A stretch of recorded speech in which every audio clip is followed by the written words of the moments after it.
Hello friends, welcome to English கற்றுக்கலாம். நாம் இன்றைக்கி வீடியோவில் ஒரு 25 தமிழ் வாக்கியங்களை எப்படி ஈஸியாக இங்கிலீஷில் பேசணும்னு இந்த வீடியோவில் நாம் கற்றுக்க போகிறோம். இந்த வீடியோவில் நீங்கள் கற்றுக்க போகிற எல்லா தமிழ் வாக்கியங்களுமே நம்ம டெய்லியுமே பேசக்கூடியதான வாக்கியங்கள். ஸோ இதை எப்படி நம்ம ஈஸியாக மற்றவங்கக்கிட்ட இங்கிலீஷில் பேசலாம் அப்படிங்கிறத நம்ம கற்றுக்கலாம். இந்த சேனல் இப்போ தான் நீங்கள் ஃபர்ஸ்ட் டைமாக பார்க்குறீங்க அப்படின்னா மறக்காமல் சப்ஸ்கிரைப் பண்ணி வச்சுக்கோங்க. வீடியோ உங்களுக்கு யூஸ்ஃபுல்லாக இருந்தால் லைக் பண்ணுங்கள், உங்களோட ஃப்ரெண்ட்ஸ்க்கும் நீங்கள் ஷேர் பண்ணுங்கள். நாம் இன்றைக்கி பார்க்க போகிற ஃபர்ஸ்ட் சென்டென்ஸ் என்ன அப்படின்னா, இன்று மாலை வருகிறேன். நம்ம ஃப்ரெண்ட்ஸ்கிட்டையோ நம்ம சொந்தக்காரவங்கக்கிட்டேயோ நமக்கு தெரிஞ்சவங்கக்கிட்டேயோ நம்ம சில நேரங்களில் இந்த மாதிரி சொல்லுவோம், இன்றைக்கி சாயந்தரமாக நான் உங்கள் வீட்டுக்கு வரேன் அப்படின்னு நம்ம சொல்லுவோம் இல்லையா.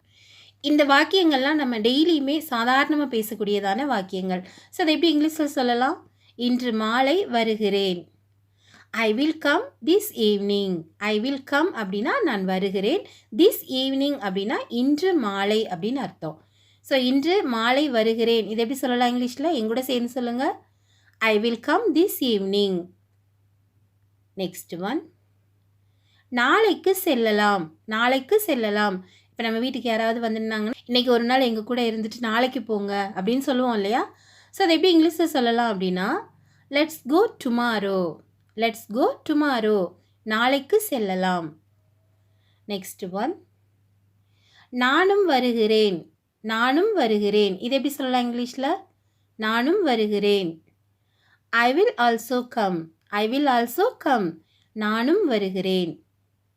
நெக்ஸ்ட் ஒன், எங்கு செல்லலாம். நம்ம எங்கே போகலாம் அப்படின்னு சொல்லி கேட்போம் இல்லையா பேச்சு வழக்கில். ஸோ அது எப்படி இங்கிலீஷில் கேட்கலாம் அப்படின்னா, வேர் to go. Where to go. எங்கு செல்லலாம். Next one, நேரமாகிவிட்டது. நேரமாகிவிட்டது இது எப்படி சொல்லலாம் இங்கிலீஷில் அப்படின்னா, it's about time. It's about time. நேரமாகிவிட்டது. நம்ம பார்க்க போகிற நெக்ஸ்ட் சென்டென்ஸ் என்ன அப்படின்னா, கொஞ்சம் வழிவிடுங்கள். கொஞ்சம் வழிவிடுங்கள் இதை நம்ம எப்படி சொல்லலாம் இங்கிலீஷில் அப்படின்னா, கிவ் வே. கிவ் வே. கொஞ்சம் வழிவிடுங்கள். நெக்ஸ்ட் ஒன், சாலையில் மெதுவாக செல்லுங்கள். சாலையில் மெதுவாக செல்லுங்கள்.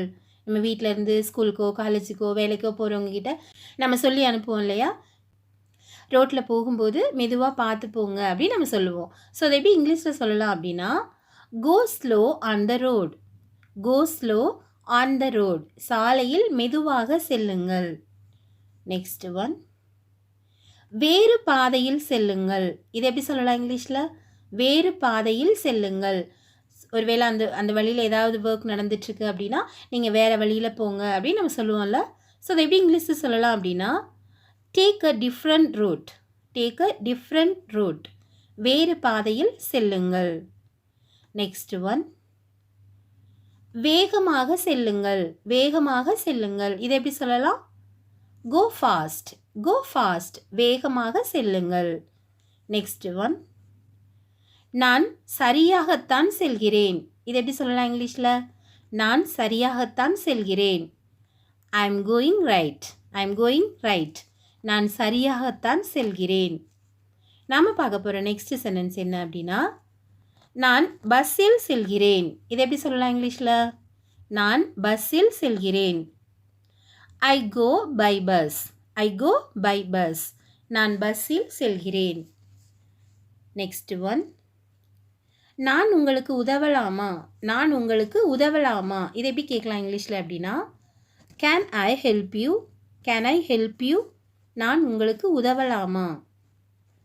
நெக்ஸ்ட் ஒன், இன்று கூட்டம் அதிகம். இன்று கூட்டம் அதிகம். நம்ம எங்கேயாவது வெளியில் போயிருப்போம், ரொம்ப அதிகமான கூட்டம் இருந்துச்சுன்னா நம்ம இந்த மாதிரி சொல்லுவோம்ல வீட்டில் வந்து, இன்றைக்கி ரொம்ப கூட்டமாக இருந்துச்சுன்னு. இதை எப்படி சொல்லலாம் இங்கிலீஷில் அப்படின்னா, today is very crowded. Today is very crowded. இன்று கூட்டம் அதிகம். நெக்ஸ்ட் ஒன், நான் டிக்கெட் எடுத்துக்கொள்கிறேன். நான் டிக்கெட் எடுத்துக்கொள்கிறேன் இதை எப்படி சொல்லலாம் இங்கிலீஷில் அப்படின்னா, I will take the ticket. I will take the ticket. நான் டிக்கெட் எடுத்துக்கொள்கிறேன். நெக்ஸ்ட் ஒன், சில்லறை தாருங்கள். சில்லறை தாருங்கள். Give change. Give change. சில்லறை தாருங்கள். நாம் பார்க்க போகிற நெக்ஸ்ட் சென்டென்ஸ் என்ன அப்படின்னா, பஸ் எத்தனை மணிக்கு வரும்? பஸ் எத்தனை மணிக்கு வரும்? இதை எப்படி கேட்கலாம் இங்கிலீஷில்? பஸ் எத்தனை மணிக்கு வரும்? What time does the bus arrive? What time does the bus arrive? Bus எத்தனை மணிக்கு வரும்? Next one. நான் இந்த ஊருக்கு செல்கிறேன். நான் இந்த ஊருக்கு செல்கிறேன். நம்ம ஒரு குறிப்பிட்ட ஊர் பேர் சொல்லி நான் இந்த ஊருக்கு போகிறேன் அப்படின்னு நம்ம சொல்லுவோம்ல. ஸோ அதை எப்படி இங்கிலீஷில் சொல்லலாம் அப்படின்னா, I am going to this town. I am going to this town. நான் இந்த ஊருக்கு போகிறேன். Next one. வேறு பஸ் இல்லையா? வேறு பஸ் இல்லையா? இதை எப்படி கேட்கலாம் இங்கிலீஷில்? வேறு பஸ் இல்லையா? there is no other bus. there is no other bus. வேறு பஸ் இல்லையா? Next one. ரொம்ப நேரம் காத்திருக்கிறேன். ரொம்ப நேரம் காத்திருக்கிறேன். நம்ம ரொம்ப நேரமாக வெயிட் பண்ணிகிட்டு இருந்தோம் அப்படின்னா நம்ம எப்படி சொல்லுவோம் இல்லையா? ஸோ அதை எப்படி இங்கிலீஷில் சொல்லலாம் அப்படின்னா, I have been waiting for a long time. I have been waiting for a long time. நான் ரொம்ப நேரம் காத்திருக்கிறேன். Next one. இது பஸ் வரும் நேரம்தான். இது பஸ் வரும் நேரம்தான். இதை நம்ம எப்படி சொல்லலாம் இங்கிலீஷில் அப்படின்னா, it's time for the bus. It's time for the bus. இது பஸ் வரும் நேரம்தான். நம்ம பார்க்க போகிற நெக்ஸ்ட் சென்டென்ஸ் என்ன அப்படின்னா, எனக்கு வேலை கிடைத்து விட்டது. எனக்கு வேலை கிடைத்து விட்டது. நம்ம ஒரு வேலை தேடிட்டு இருக்கோம், அது நமக்கு கிடைச்சிருச்சு அப்படின்னா நம்ம ஃபேமிலியில் உள்ளவங்ககிட்டயும் நம்ம ஃப்ரெண்ட்ஸ்டையும் இந்த மாதிரி சொல்லுவோம், எனக்கு வேலை கிடச்சிருச்சு அப்படின்னு சொல்லுவோம். இதை எப்படி சொல்லலாம் இங்கிலீஷில்? I got a job. I got a job. எனக்கு வேலை கிடைத்து விட்டது. Next one. வேலை எப்படி செல்கிறது? வேலை எப்படி செல்கிறது? உன்னோட வேலை எப்படி இருக்குது? வேலை எப்படி போய்கிட்டு இருக்கு? அப்படிலாம் நம்ம பேச்சு வழக்கில் கேட்போம் இல்லையா? ஸோ அதை எப்படி இங்கிலீஷில் கேட்கலாம் அப்படின்னா, how is work going? How is work going? வேலை எப்படி செல்கிறது? Next one. வேலை கடினமாக உள்ளது. ஒருவேளை நம்ம பார்க்கக்கூடியதான ஒர்க் ரொம்ப கஷ்டமாக இருந்துச்சுன்னா நம்ம இந்த மாதிரி சொல்லுவோம், வேலை கடினமாக உள்ளது. இதை நம்ம இங்கிலீஷில் எப்படி சொல்லலாம் அப்படின்னா, the work is hard. The work is hard. வேலை கடினமாக உள்ளது. Next one. வேறு வேலை கிடைக்கவில்லை. ஒருவேளை நமக்கு தெரிஞ்சவங்க உனக்கு வேறு எதுவும் வேலை கிடைக்கலையா அப்படின்னு கேட்டால் நம்ம இந்த மாதிரி சொல்லுவோம், வேறு வேலை கிடைக்கல அப்படின்னு நம்ம சொல்லுவோம் இல்லையா? ஸோ வேறு வேலை கிடைக்கவில்லை. இதை எப்படி சொல்லலாம் இங்கிலீஷில் அப்படின்னா, no other job available. No other job available. வேறு வேலை கிடைக்கவில்லை. Next one.